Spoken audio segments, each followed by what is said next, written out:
welcome to the second review of the evening. And up this time is Super Boxland Demake. Yet another in our seemingly never-ending parade of Ratalaika Games Switch reviews. And given that it is a Switch review, over to the Galax to cover what this game is and how well did it play. Do you like block pushing puzzles? Do you like just block pushing puzzles? Because that's what this game is. It's block pushing puzzles. I guess that's where the Demake part comes from. Like, it has the same kind of visual style as Super Wheeloo Demake too, which is like it's a little bit broader color palette than NES, but very flat, simple colors. So I don't know. And the art style for the cover is that sort of style too. So I don't know. So basically, the only thing you're doing in most of the stages is pushing blocks onto switches. It does get the difficulty does escalate, not super fast. With you have to be able to make sure you do it so that you don't get stuck or prevented from getting to the exit after you do, or from being able to push all the things. And there are 3 difficulty levels which seem to be entirely based around the Magic Cam, which lets you rewind. In easy mode, you have infinite rewind. In normal mode, you have a series of batteries on the right side of the screen that basically you use up one of those every second as you're rewinding, though I think you rewind a little bit faster than you did the actions. And then it's recharged by picking up batteries, but batteries seem to be popping out of nowhere fairly often, so I don't think that's still super hard. And then on hard mode, the Magic Cam is not usable, and you have to do everything right the first time. Also, every 20 stages, I think, is a world. And then in between worlds, there's this weird little minigame thing where you do an overhead flight section where you're in an airplane with guns and can shoot balloons and mines. And I think there might be some kind of boss to one of those later on, but I'm not sure. That could just be a second player thing that I was seeing in the video because I didn't get that far. This game does have a 2-player mode where you can cooperate, but I was not able to check that out, unfortunately, so I cannot really review that. I wish I could, because that might have made it a little bit more interesting, but I don't know. I mean, I don't think it's necessary, but it would have certainly made some of the puzzles faster and easier, and those are sort of the main aspects of the game, since the puzzles are usually not super hard, or if you think about them, you can usually solve them. I mean, they do get, like I said, they do get harder. But there is a optional speed run clock to match how fast you're doing, and a lot of these you have to, if you're single player, you have to push a block into a place and then run all the way around a quarter of the map to get to the other side of it to push it sideways or something.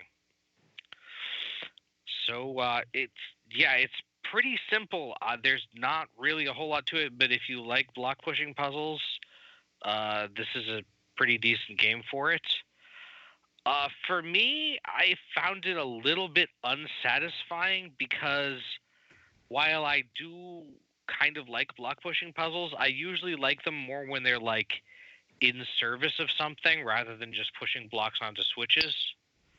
Like pushing blocks to make a passageway that you can cross over the top of without blocking off an actual passage you need to do on the bottom, or pushing blocks to prevent or adjust the flow of air or water or something, and this game doesn't really have any of that. There is an option to play as a boy or a girl, which is a nice option to have. I imagine the non-Switch versions of this have achievements that might give you a little bit more targeted play, because most of the other games that have been in this oeuvre have had that. So that might appeal to some people. I'm sorry there's not that much more that I could say about it, but it's a game about pushing blocks. There is music. It's fairly simple and repetitive. It's not offensive, which is kind of a nice trick for music that is fairly simple and repetitive. So I guess they did a good job with that. Does anyone have any questions? Price? I forgot to look at the price because I just got given it. Okay. It clocks in at $5, and that's that's all platforms. Because it's probably worth that. Yeah. I mean, there's certainly at least a decent number of puzzles in here. So. Yeah. Yeah.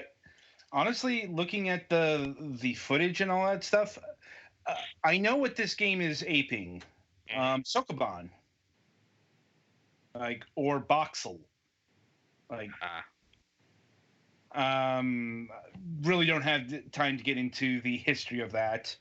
But suffice to say, that was a really popular block or box pushing puzzle game back in the mid 80s. It went on to influence things like Chip's Challenge. Okay.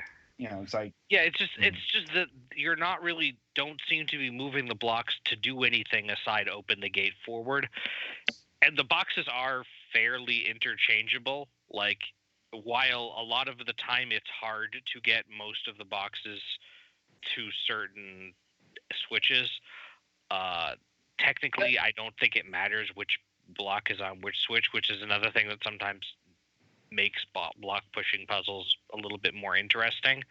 Here you're just getting more difficult block puzzles that you have to do more thinking and be more careful about which ones you push when. Yeah, that is ultimately like the point of these block puzzle type games. It's like, it's not just pushing the block onto the switch or the right spot. It's the way you do it, and that gets complicated by more boxes, limiting the pathways, all that stuff. It's a very I guess just to my personal taste, I prefer this as a mechanic in another game rather than being the whole game. Right. I'm just saying there's a long lineage of this kind of game. Yeah, well, even in things like Chip's Challenge, you got like monsters to avoid and stuff. Well, I mean, Chip's Challenge was an evolution of Sokoban. And Sokoban in itself was an evolution of Heiankyo Alien. But once again, that's a topic for another day.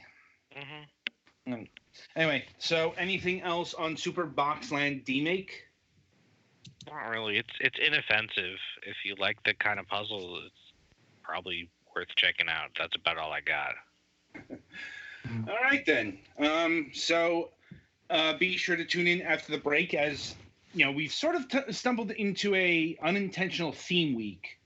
But be sure to join us as we talk about the homage to 16-bit RPGs that is called Heroes of Shaloa. I think that's how that's pronounced. Shaloa, I think. I don't know. Possibly. It's one of those words that's made up, and I would need to actually hear it pronounced. Anyway, that is coming up next. Be sure to tune in for it.